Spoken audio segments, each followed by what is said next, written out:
लोग को एक जादू दिखाएंगे। आपके हाथ में पानी का गिलास होता है, आप अपनी फिंगर जब उसमें डालते हो तो क्या होता है? गीली हो जाती है।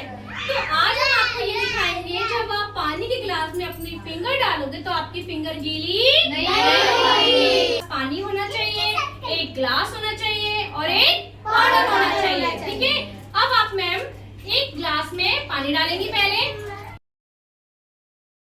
अब मैम इसमें पाउडर डालेंगी। चलिए अब आप लोग ट्राई करेंगे कि फिंगर आपकी गीली होती है या नहीं।